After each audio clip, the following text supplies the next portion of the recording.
A frase "Traz meu filho de volta, Senhor" representa o clamor de pais tementes a Deus por restauração, arrependimento e reconciliação, simbolizando o desejo de ter de volta o filho ou filha que se afastou do Senhor e não dá sinais de que deseja voltar. A mensagem que você vai assistir a partir de agora será apresentada pelo pastor Alejandro Bulhon e faz parte de uma playlist que você pode encontrar no canal Nema Mensagens e Reflexões. Se você deseja apresentar esta mensagem na sua igreja, você pode obtê-la em PDF logo abaixo na descrição do vídeo. Antes, porém, eu quero te convidar a se inscrever no nosso canal agora mesmo e a compartilhar esta mensagem com seus amigos e familiares. Aproveite e deixe também o seu like e o seu comentário.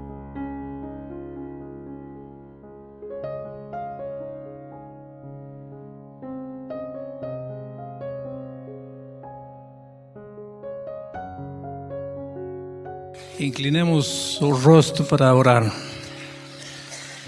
Esta noite queremos suplicar de uma maneira especial por todos aqueles filhos que um dia saíram da igreja, um dia abandonaram a fé dos pais, abandonaram os princípios bíblicos e cujos pais neste momento estão sentados neste auditório, talvez nos outros auditórios onde a transmissão está chegando, pais com o coração apertado, sofrendo porque talvez o filho não está aqui ouvindo a mensagem com eles, orando de dia e de noite para que o Espírito de Deus traga de volta esses filhos.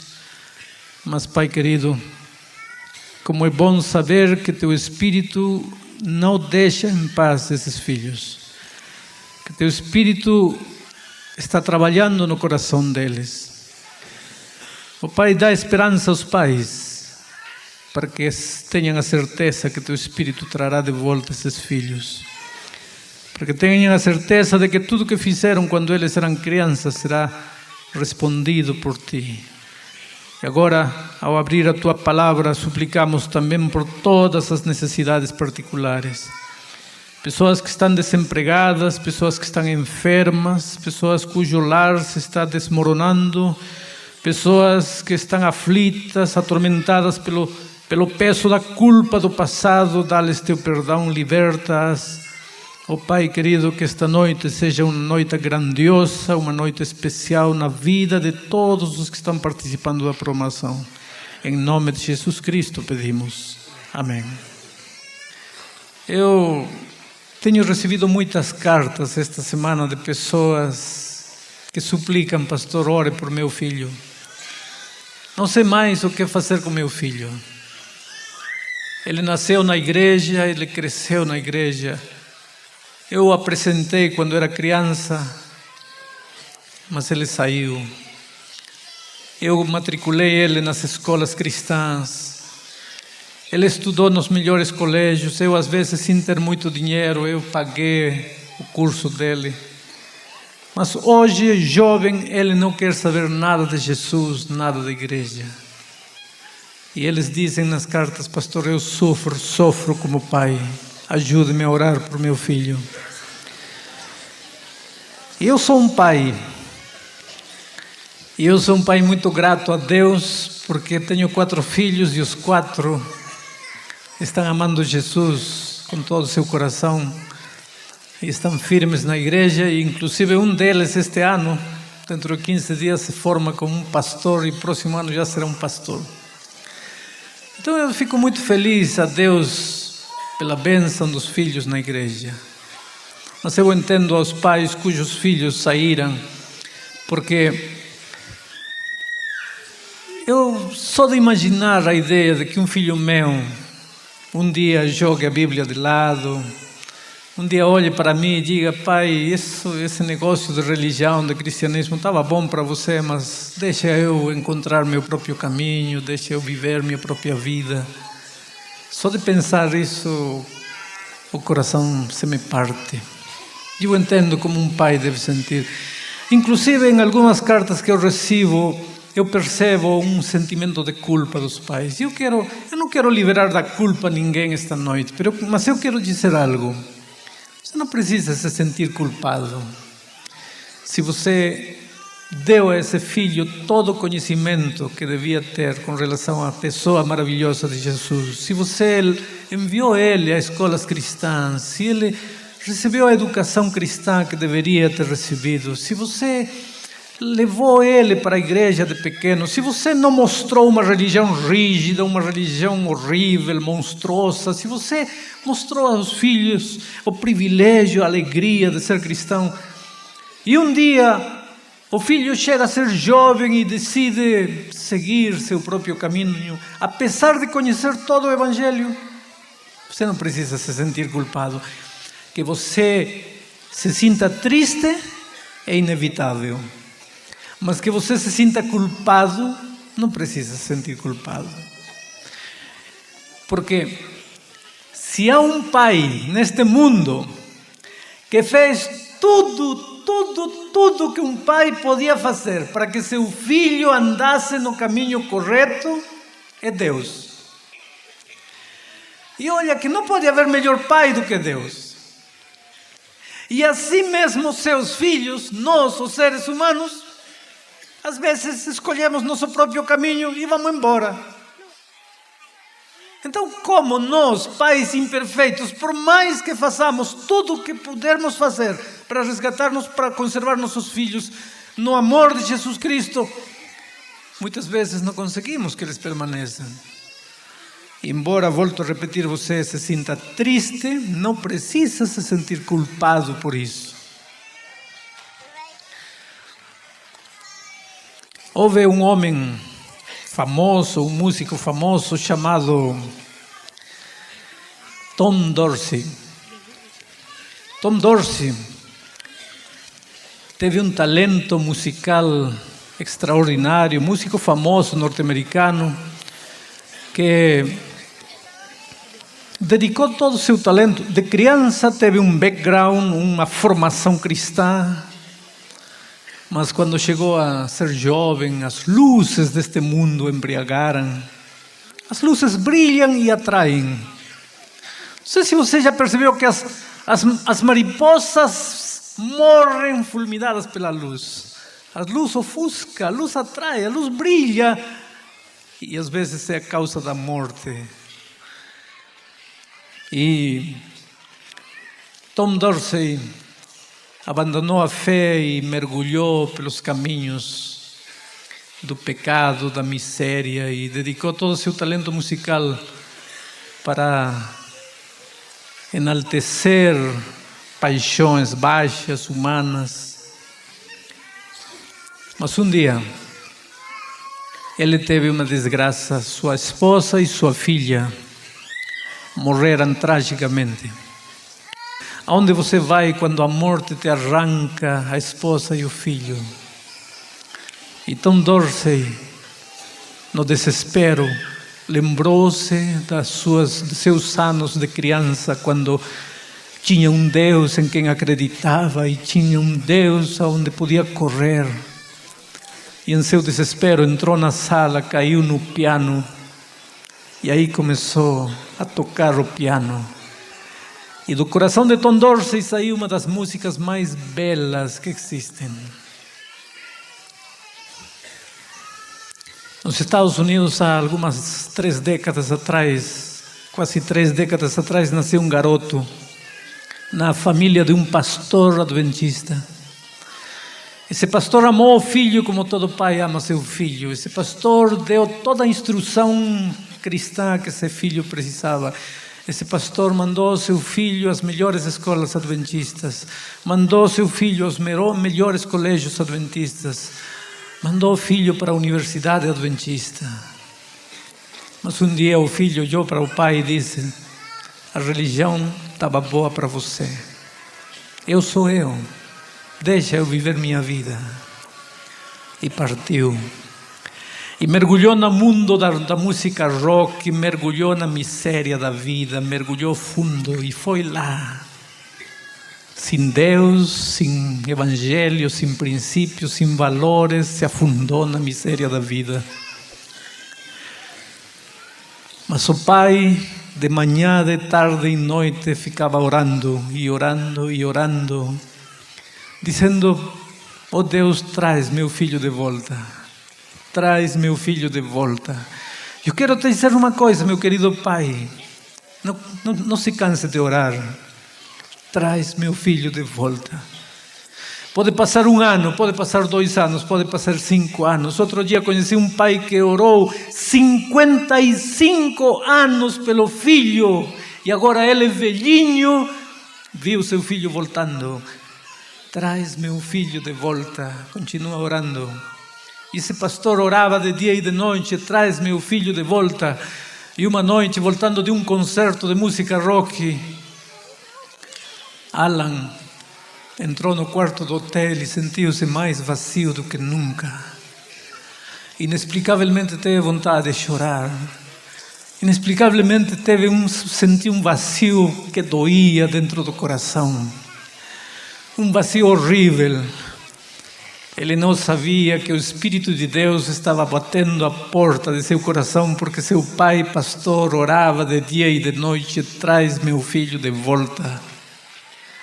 E no desespero e na angústia daquele vazio, ele caiu ajoelhado e clamou a Deus: Senhor, tem retorno para mim, a volta para mim. E o Espírito de Deus disse: sim, filho, a vida toda te estive esperando com os braços abertos.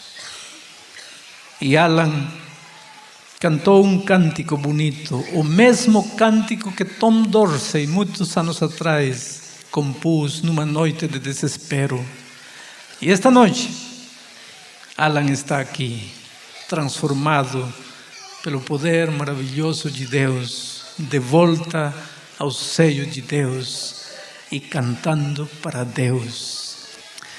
Agora sim, queridos, vamos ao texto bíblico em São Marcos capítulo 16, versículos 14, 15 e 16. São Marcos 16, 14, 15 e 16. Finalmente apareceu Jesus aos 11, quando estavam à mesa, e censurou-lhes a incredulidade e dureza de coração, porque não deram crédito aos que o tinham visto já ressuscitado. E disse-lhes: ide por todo o mundo e pregai o evangelho a toda criatura. Quem crer e for batizado será salvo. Quem, porém, não crer será condenado. Amigos queridos, vivimos em tempos de incredulidade. O ser humano, paradoxalmente, como pareça ser, prefere acreditar em qualquer coisa menos em Deus. Quando se trata de coisas espirituais, ele quer provas, ele quer tocar, ele quer levar ao laboratório, ele quer colocar embaixo do microscópio, ele quer analisar. Mas quando se tratam de coisas corriqueiras da vida, ele prefere exercer a fé. Um jovem até um dia me disse: o senhor já tomou uma cervejinha com Deus? Não. O senhor já jogou uma bolinha com Deus? Não. Então por que acredita em Deus? Essa é a pergunta sarcástica do homem secularizado de nosso tempo. Queiramos ou não, a mídia é poderosa. A mídia brinca com Deus. A mídia ridiculariza Deus. A mídia faz de Deus um objeto. A mídia faz de Deus apenas uma ideia, uma possibilidade. E queiramos ou não, esta geração nossa, desde os 3, 4 anos, está sentado diante da televisão. O brasileiro médio assiste 4 a 5 horas de televisão por dia. É impossível chegar a ser jovem tendo respeito por Deus, considerando Deus o ser supremo, condutor, criador, sustentador do universo. Não. Todas as piadas, os sketches cômicos, todas as programações que a mídia, desde diferentes aspectos, usa para desvirtuar a imagem divina, dão efeito, dão resultado, porque vivemos numa época de uma geração que não tem a capacidade de crer. O ser humano precisa de Deus. O ser humano sabe que precisa de Deus. Apenas não tem a capacidade de crer. Outro dia recebi uma carta de uma pessoa que assiste o programa de televisão. Uma carta dramática. O homem disse assim: sou professor universitário e eu admiro a sua capacidade de crer. Eu admiro a sua capacidade de crer. Eu não sei porque eu não consigo crer. A minha mente foi educada para racionalizar todo. A minha mente foi educada para ser uma mente analítica, para duvidar de tudo. Eu não posso entender como um homem inteligente como você pode crer. Mas na parte final da carta dizia: pastor, o mais trágico de tudo é que eu preciso crer, porque sou um homem vazio. Minha cabeça está cheia de conhecimento, mas meu coração está vazio de significado. Eu sei que preciso crer, mas não consigo. Por favor, ajude-me a crer. É o século da racionalização em que vivemos. Será porventura que neste momento eu estou pregando para alguém que sabe que precisa crer, mas não consegue crer? Eu estava estudando em Nova York alguns anos atrás e um dos meus professores era um francês ateu. Não creia nem em Deus nem no diabo. E quando ele descobriu que eu era pastor, ele tentava me levar todos os dias para o terreno da religião. Não porque ele tivesse interesse em conhecer religião, mas porque ele queria me ridicularizar. Eu já conheci muitas mentes brilhantes neste mundo, mas nunca conheci uma mente tão aguda, tão perspicaz e tão argumentativa como a deste professor francês. Tinha uma capacidade de argumentar tão grande que se ele viesse esta noite aqui, ele te provava que você estava morto. Você está aí vivo, mas ele te provava que está morto. A capacidade de argumentar deste homem era tão aguda que todos os meus argumentos eram estraçalhados diante dos argumentos dele. E chegava um momento em que eu preferia não falar mais de religião, porque eu via que não adiantava. Mas ele gostava de me levar ao terreno da religião. E um dia ele me encaixotou, me colocou na esquina das cordas, usando a linguagem do boxe. Sabem quando um boxeador já nocauteou outro está parado, só falta cair? Esse era eu. Eu já não tinha mais argumento, eu já não podia provar mais nada para ele. Agora, ele continuava me dando em cima. E eu pensava em meu coração: o que este homem quer? Se ele já sabe que argumento por argumento já me derrotou, o que ele quer? Mas eu entendi o que ele queria. Ele queria que eu dissesse: está bem, professor, eu me rindo, o senhor tem razão, Deus não existe. Mas embora eu não tinha argumentos, eu tinha o Deus em meu coração. Eu tinha soberano nos céus. Eu tinha controlando minha vida. Para existir Deus, Ele não depende dos meus argumentos, Ele é soberano para existir. E Ele estava presente em minha vida. Como aquele professor ateu esperava que eu dissesse: Senhor, tem razão, Deus não existe. Mas Ele não ia parar se Ele não arrancasse aquela declaração de minha boca. Então, o Espírito de Deus me inspirou algo que já não era argumento, era outra coisa. E eu olhei nos olhos dele e disse: professor, vamos fazer de conta que o Senhor tem razão. Eu estou errado, você tem razão. Agora me diga uma coisa. O que acontece quando seu casamento começa a cair, feito pedaços? E você já tentou um psicólogo, você já tentou uma segunda lua de mel, você já tentou uma casa nova, você já tentou móveis novos, você já tentou um aconselhamento matrimonial, você já tentou de tudo. E seu casamento está caindo aos pedaços. E você não tem Deus. Para onde vai? Tudo bem. Vamos fazer de conta que você tem razão. Deus não existe. E um médico olha para você e diz: está com um câncer terminal e a ciência médica não tem mais remédio. E você já tentou os melhores médicos, os melhores exames, os melhores tratamentos, os melhores especialistas, e a palavra final é: seu mal não tem remédio. E você não tem Deus, porque Deus não existe. Aonde vai? Eu pelo menos sei aonde correr, mas você vai para onde? Tudo bem, vamos fazer de conta que Deus não existe.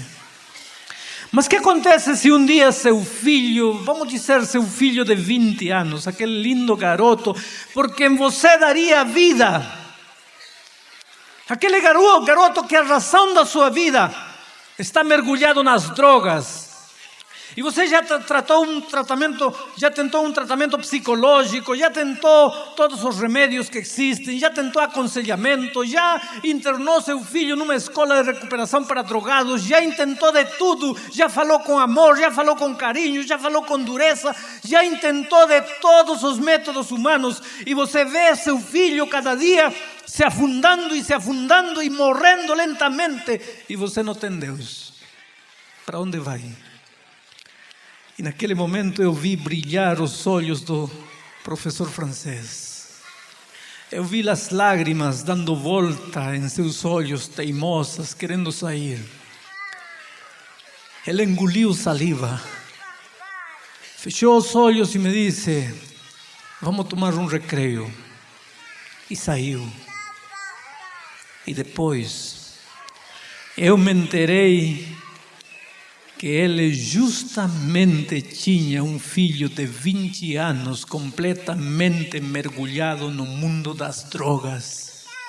O único filho que ele tinha estava completamente mergulhado no mundo das drogas, e ele não tinha Deus. Aonde iria?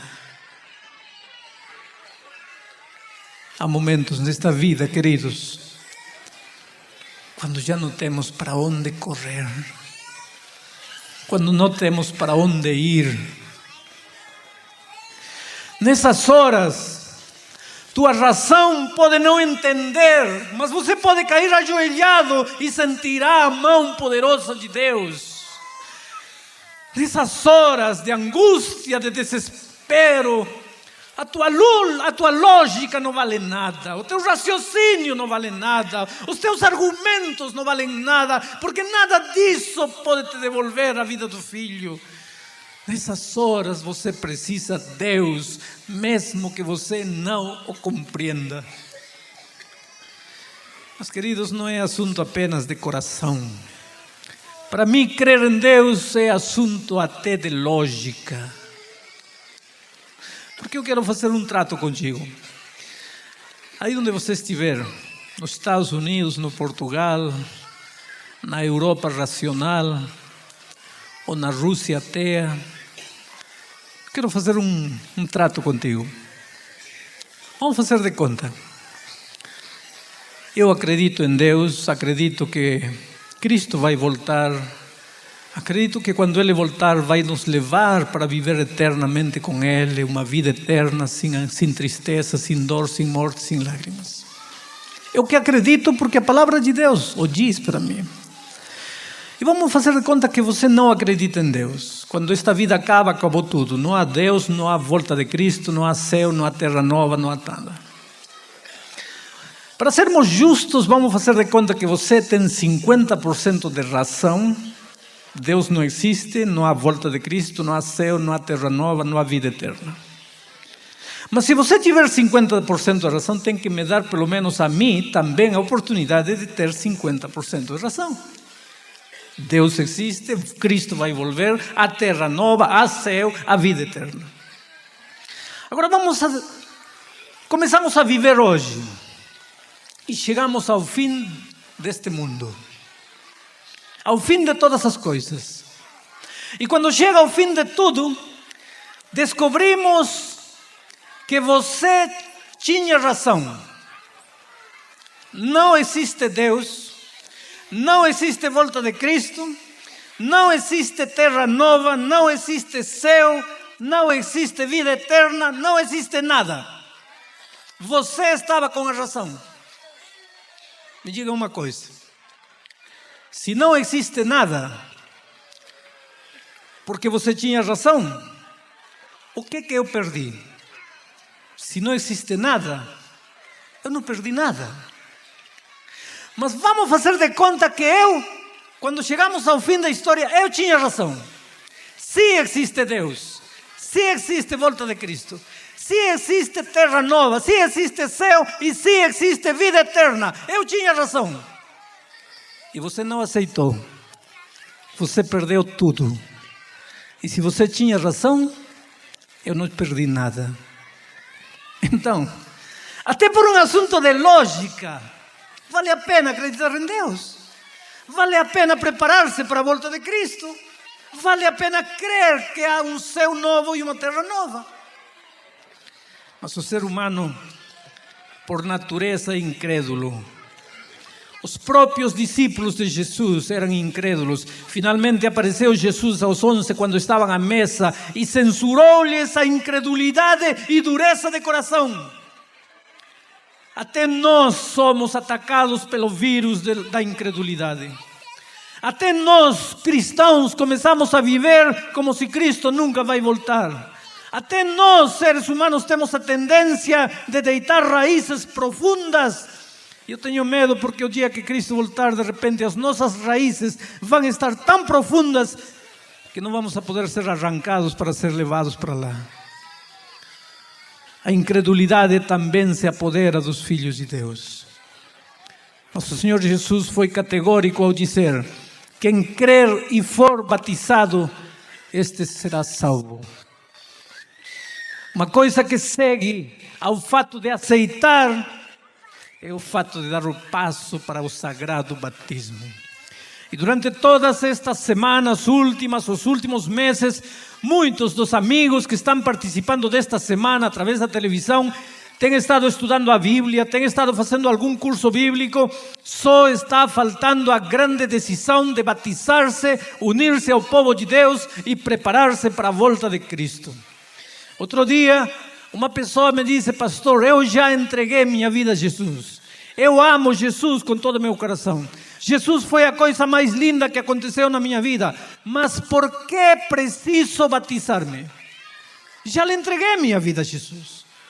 Não preciso batizar-me. Não precisa batizar-se porque você já lhe entregou a vida a Jesus? Então, permita-me fazer uma ilustração. O que você acharia de um rapaz que procura uma garota e diz: eu te amo com todo o meu coração. Você é a coisa mais linda que aconteceu na minha vida. Eu te adoro, eu te amo, eu quero viver só para fazer você feliz. E a garota acredita. E olha para o rapaz e diz: então vamos nos casar. E quando ele ouve a palavra casamento, dá 2 passos para trás. Não, casamento não. Eu te amo, mas casamento não. Que tipo de amor é esse? Eu te amo, mas casamento não. O batismo é uma espécie de casamento com Cristo. Porque quando 2 jovens se amam, a coisa que eles mais querem é declarar publicamente seu amor um ao outro.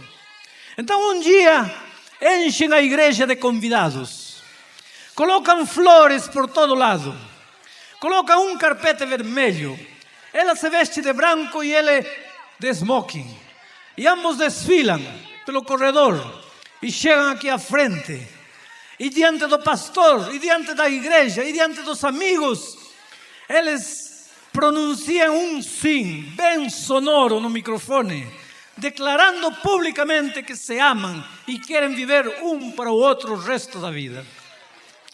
A mesma coisa é com Jesus. Um dia andávamos pela vida perdidos, sem esperança, sem poder dormir, angustiados, desesperados, arruinados, acabados.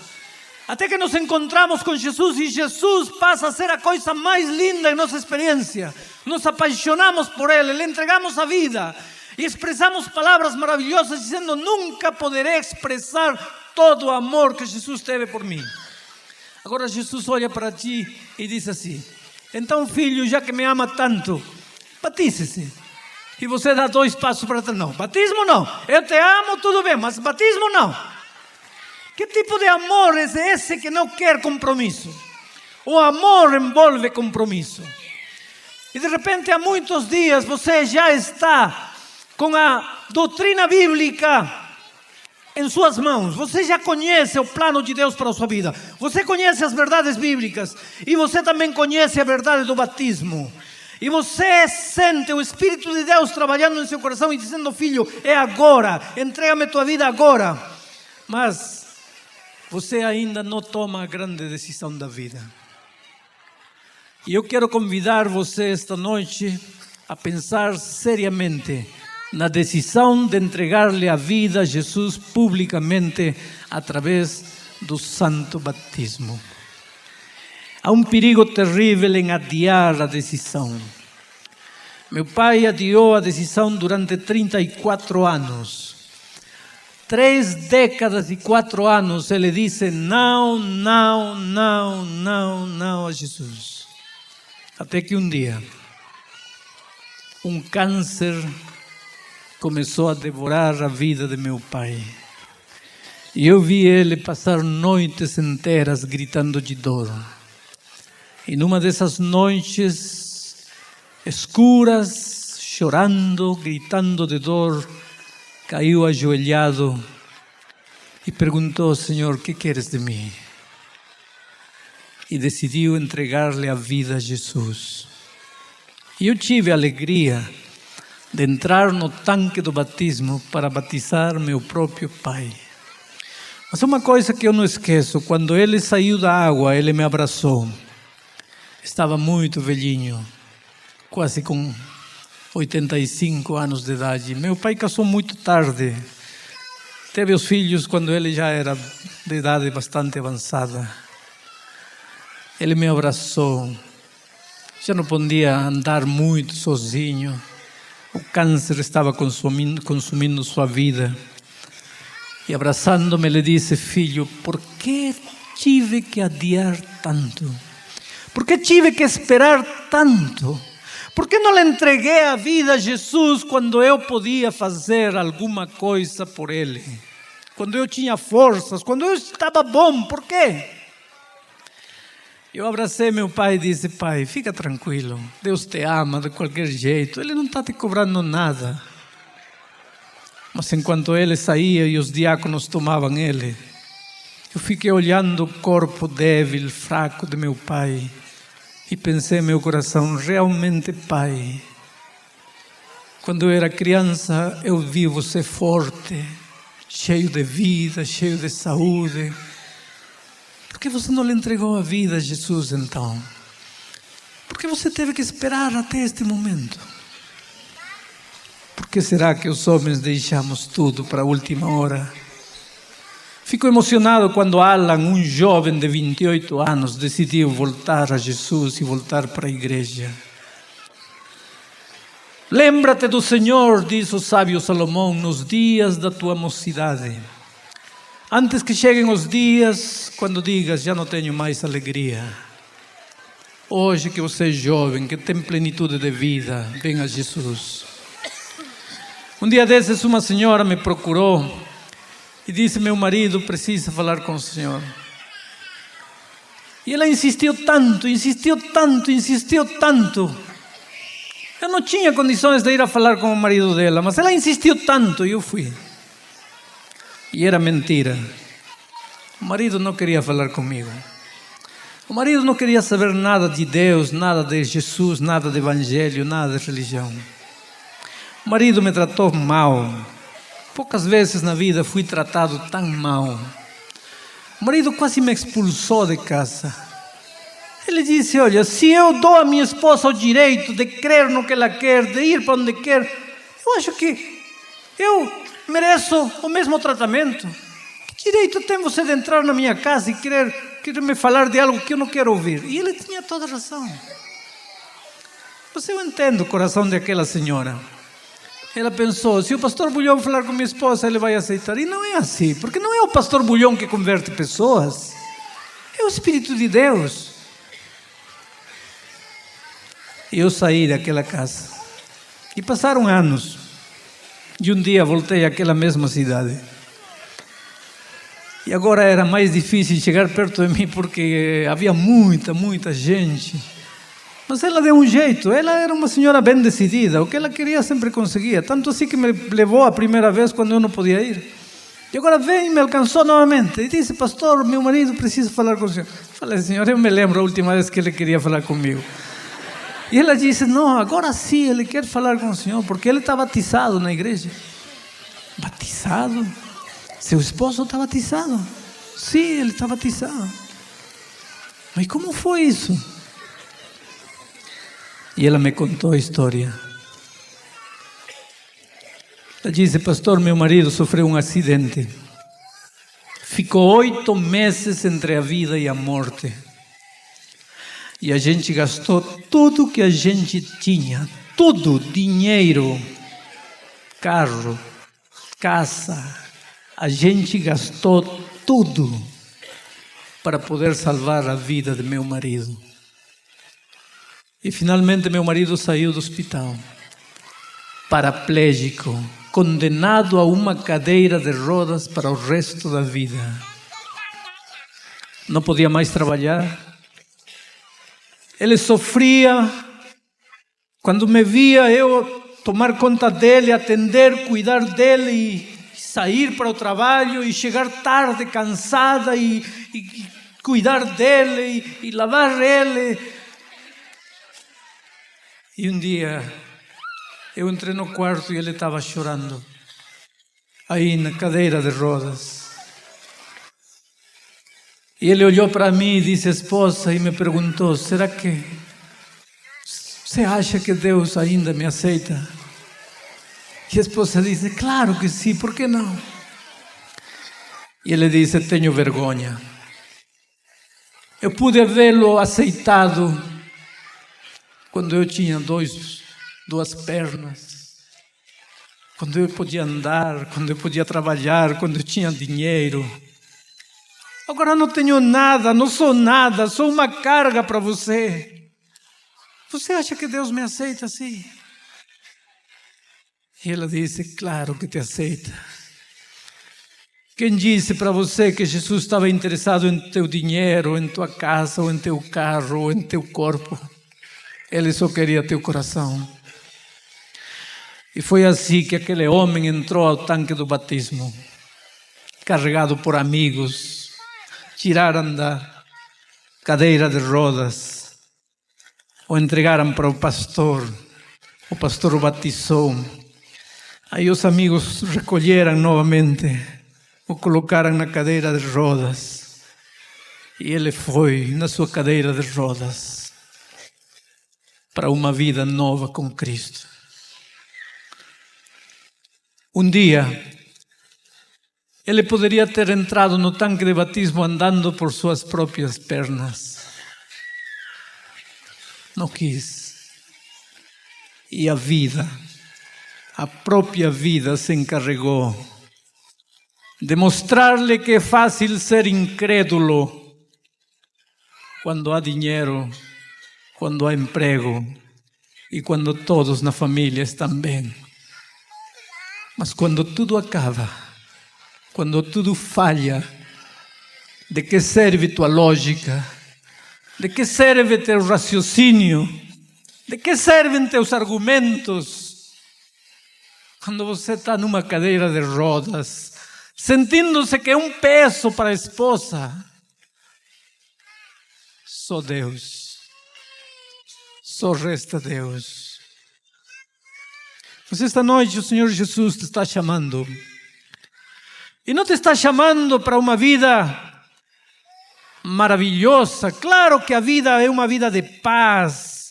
Chega a noite e você deita sem medo e dorme e descansa nos braços de Jesus.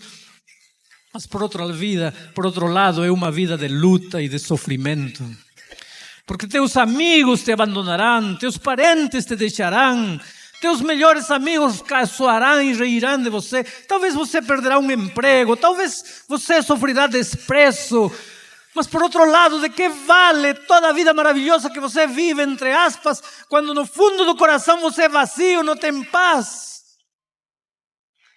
Às vezes viaja para Miami, querendo ser um pouco feliz, quando volta de casa e abre as malas e distribui os presentes e deita na cama sozinho, sente um vazio no coração, como se você tivesse feito mal a alguém e não fez nada, apenas foi para Miami. Mas quando você volta, o vazio está doendo no coração. Por quê? Porque a paz de coração não está em essas coisas. Só Jesus pode te oferecer. E você está lutando com Jesus há muito tempo. E esta noite eu vou pedir a Sonete que venha cantar, porque vou fazer um apelo. E este é um apelo direto. Este é um apelo para pessoas que esta noite querem expressar a Jesus. Querem expressar a Jesus seu desejo de tomar uma decisão não apenas de seguir a Jesus. Há pessoas que esta noite querem tomar a decisão que Andreia tomou. Porque Andreia é uma jovem que durante anos e anos e anos sentiu a voz de Deus chamando ao seu coração. Durante anos e anos ela disse: o próximo dia, o próximo mês, o próximo ano, e os anos foram passando, e o Espírito de Deus batendo a porta do coração, e chamando, e tocando, e suplicando. E ela dizendo: depois, agora não, próximo ano, quando eu terminar, quando eu fizer isto, quando eu fizer aquilo. Mas como é bonito saber que hoje Andreia decidiu entregar-lhe a vida a Jesus. E entrou no tanque do batismo na flor da juventude. Quando tem a vida toda pela frente, quando tem força, quando tem vigor, quando pode entrar andando por seus próprios pés, e quando tem uma vida inteira para dedicar ao Senhor. Como é bom a decisão que Andreia tomou.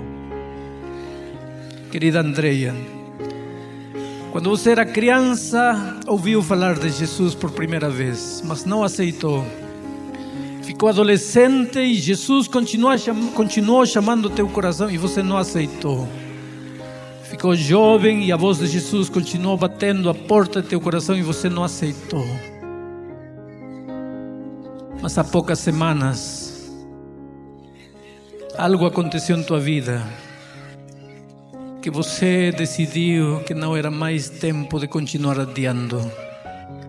Era o momento de entregar-lhe a vida a Jesus. E esta noite você entra às águas do batismo para confessar diante de toda a igreja reunida aqui, de todas as pessoas que estão assistindo esta programação através da televisão. Entra você nas águas do batismo para declarar seu amor por Cristo. E por essa decisão que você tomou, para que sua vida passada seja perdonada e para que você viva uma vida vitoriosa em Jesus, o pastor Ezer Giroto batiza você como ministro do Santo Evangelho por mandato bíblico, em nome do Pai, do Filho e do Espírito Santo. Amém.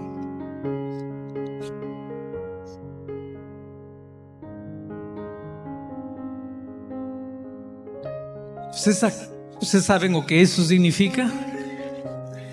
Andreia acaba de nascer no reino de Deus. É uma criança recém-nascida, não tem passado.